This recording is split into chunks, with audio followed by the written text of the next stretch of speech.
இப்போ நாங்கள் செய்ய போகிறது வந்து என்ன செய்ய போகிறோம்னா சக்கரை வெள்ளைக்கிழங்கு அல்வா செய்ய போகிறோம். நீங்கள் பாருங்கள், இது சக்கரை வெள்ளைக்கிழங்கு உங்களுக்கு தெரியும். இது வந்து 1 கிலோ ஒன்று வாங்கியிருக்கிறேன் நான். இதில் வந்து நான் அல்வா செய்ய போகிறேன். எப்படி செய்ய போகிறேன்றது பாருங்கள். இது வந்து சக்கரை வெள்ளைக்கிழங்குன்னு சொல்லுவாங்க. அப்புறமா வெள்ளிக்கிழங்கு சாதா வெள்ளிக்கிழங்குன்னு சொல்லுவாங்க. இது இப்போ நான் வேலை செய்கிற வீட்டில் வந்து இது சக்கரை வெள்ளைக்கிழங்குன்னு தான் சொல்கிறாங்க. இது வந்து தோலை செதிக்கணும். தோலை செதிக்கிட்டு நம்ம காய்த்தூர் ஒருத்தர் இருக்குல்ல, உங்களுக்கு தெரியும் ஏற்கனவே. அதில் வந்து நம்ம இதை துருவணும். துருவிட்டு அது எப்படி செய்ய போகிறோன்றது நான் காமிக்கிறேன் பாருங்கள். செதிக்காச்சு இப்போ நம்ம துருவுறோம். இது வந்து நம்ம குயிக்காக துருவிடணும். உங்களுக்கு ஏற்கனவே தெரியும். இது வந்து கொஞ்ச நேரம் வச்சா கூட கருப்பாயிடும். அதால் வந்து நம்ம ஃபாஸ்ட்டாக துருவிட்டு அப்படியே வந்து நம்ம பானலில் சூடு பண்ணி அதில் லைட்டாக வந்து நெய்யை ஊற்றணும். நெய்யை ஊற்றி அதில் வதக்கினா அந்த கருப்பு வந்து வராது. நம்ம துருவி ஒரு 10 நிமிஷம் 5 நிமிஷம் வச்சு அந்த கருப்பாகிடும் கலந்து. உங்களுக்கு தெரியும் ஏற்கனவே. இதில் பொரியல் பண்ணியிருக்காங்க, உங்களுக்கு பார்த்துருப்பீங்க. அதால் வந்து இப்போ நான் வந்து இதில் அல்வா பண்ண போகிறேன். எப்படி பண்ண போகிறேன்றது நான் உங்களுக்கு காமிக்கிறேன் பாருங்கள். இங்கே பாருங்கள், துருவியாச்சு எப்படி இருக்குது பாருங்கள். நிலமாக இருக்கும். நார்மலாக நம்ம காய் கேரட்டு பீட்ரூட்லாம் துருவுற மாரி தான் இருக்கும். இப்போ நான் சொல்லியிருக்கிறேன் ஏற்கனவே 1 கிலோ. பாருங்கள், நம்ம வந்து நெய் சட்டி காஞ்சிடுச்சு, பாண்டில் வச்சுருக்கோம், காஞ்சிருக்கு பாருங்கள். நம்மளுக்கு கொஞ்சமாக நெய் ஊற்றணும். ஏன்னா அது கீழே வந்து அடி பிடிச்சிடுன்றதால நான் கொஞ்சமாக அது நெய் ஊற்ற சொல்லியிருக்கிறேன். இப்போ வந்து இதுக்கு தண்ணி ஊற்றக்கூடாது, நம்ம சர்க்கரையும் போடக்கூடாது. நம்ம வந்து சிம்மில் வச்சு இது மூடி ஒரு 10 நிமிஷம் விட்டால் வெந்துடும். இது எப்படி வேணுன்றது உங்களுக்கும் தெரியும். இது 10 நிமிஷம் அவ்வளோதான். அப்படின்னா 10 நிமிஷம் மூடி விடக்கூடாது. சிம்மில் வச்சு மூடி விட்டிங்கன்னா அது வெந்துடும். இது கூட எதுவும் போடக்கூடாது. நான் உங்களுக்கு காமிக்கிறேன். இது ஆகட்டும். இது நல்லா வதக்குன்னு வதக்கணும். வதக்கிட்ட பிறகு நான் உங்களுக்கு காமிக்கிறேன். பாருங்கள், இது 10 நிமிஷம் ஆயிடுச்சு.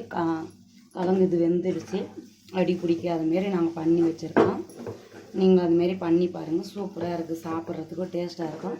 அப்படின்னா இதுக்கு வந்து நாங்கள் கேசரி பவுட்ரு போடுவோம். இப்போ வந்து நாங்கள் அது கேசரி பவுட்ரு போட மாட்டோம். ஒயிட்டாகவே இருக்கட்டுன்றதால நாங்கள் ஒயிட்டாக பண்ணியிருக்கிறோம். அடி பிடிக்காது. இங்கே பாருங்கள், இந்த அளவுக்கு நம்ம வந்து தொலைவி விட்டால் அது க்ளீனாக வந்துடும். இது வெந்துடுச்சு. 10 நிமிஷத்துலேயே இது வெந்துடுச்சு. இப்போ நாங்கள் வந்து இதுக்கு போட வேண்டியது என்னென்னா நாட்டு சக்கரை. அப்படின்னா இந்த கிழங்கு வந்து சக்கரை வெள்ளிக்கிழங்குன்றதால இனிப்பு இருக்கும். அதால் வந்து இது நான் நாட்டு சக்கரை போடுறேன். உங்களுக்கு எவ்வளோ தேவைன்றதை போடுங்க. இது எங்களுக்கு கொஞ்சம் ஜாஸ்தி வேணுன்றதால நாங்கள் ஜாஸ்தியாக போட்டுன்னு இருக்கிறோம். உங்களுக்கு தேவையான அளவுக்கு நீங்கள் போட்டுக்கலாம். இப்போ வந்து நம்ம இதிலே ஒரு 5 நிமிஷம் விட்டால் அந்த சக்கரை மொத்தம் கரைஞ்சிடுச்சுன்னா அது சரியாகும். இப்போ வந்து நம்ம தாளிக்கணும். தாளித்து இதில் நம்ம ஊற்றலாம்.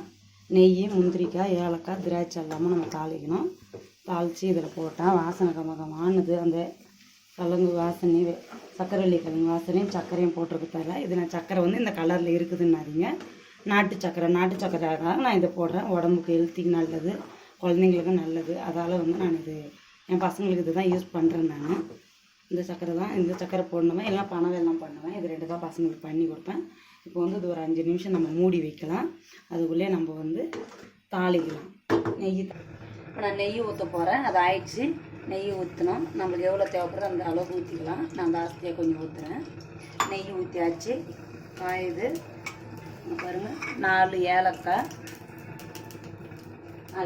போட்டுக்கிறேன். முந்திரி பருப்பு நம்மளுக்கு எவ்வளோ தேவைப்படணும் அவ்வளோ போடணும். பாருங்கள், நான் கொஞ்சம் ஜாஸ்தியாக போடுறேன். முந்திரி போட்டாச்சு. திராட்சை போட்டுக்கிறேன். இது கொஞ்சம் சூடாகட்டும். அப்படின்னா நான் வந்து அந்த கிழங்கு வந்து சக்கரை வெள்ளி கிழங்கு பாஸ்டில் வைக்கக்கூடாது. சிம்மிலே வச்சு நம்ம செஞ்சால் நல்லாயிருக்கும். சாப்பிட்றதுக்கு டேஸ்ட்டாகவும் இருக்கும். ஸ்மெல்லு நல்லாயிருக்கும். கமகமானு இருக்கும். நான் வந்து நாட்டு சக்கரை போட்டுக்கிறதால வாசனை கமகமானது. அதை பாருங்கள் நீங்கள். இப்போ நான் வந்து சக்கரை போட்டு 5 நிமிஷம் ஆயிடுச்சு. இங்கே பாருங்கள் எப்படி இருக்குது பாருங்கள். நான் நாட்டு சக்கரை போட்டதால் இந்த கலர் வந்துருக்குது. அப்படின்னா நான் வந்து வெள்ளை சக்கரை போட்டிருந்தேன், இந்த கலர் வந்திருக்காது. இன்னும் கொஞ்சம் ஒயிட்டாக வந்திருக்கோம். நான் நாட்டு சக்கரை போட்டதால் இந்த கலர் வந்துருக்குது. நான் வந்து ஆஃப் பண்ண போகிறேன் ஸ்டவ்வை. 5 நிமிஷம் ஆயிடுச்சு. ஆஃப் பண்ண போகிறேன். ஆஃப் பண்ணி ஆயிடுச்சு. நான் முந்திரி திராட்சைலாம் வறுக்கிறேன்.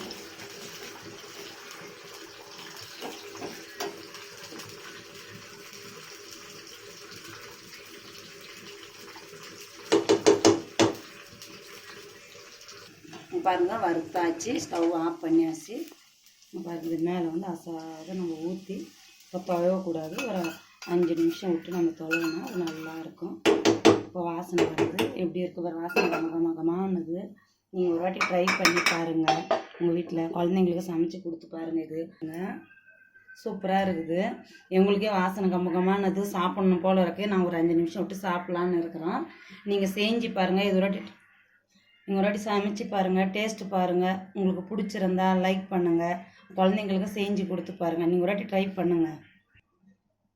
கமெண்ட் பண்ணுங்கள், ஷேர் பண்ணுங்கள், பெல்லை கிளிக் பண்ணுங்கள். உங்களுக்கு பிடிச்சிருந்தா ஒரு வாட்டி ட்ரை பண்ணி பாருங்கள். ரொம்ப ரொம்ப நன்றி.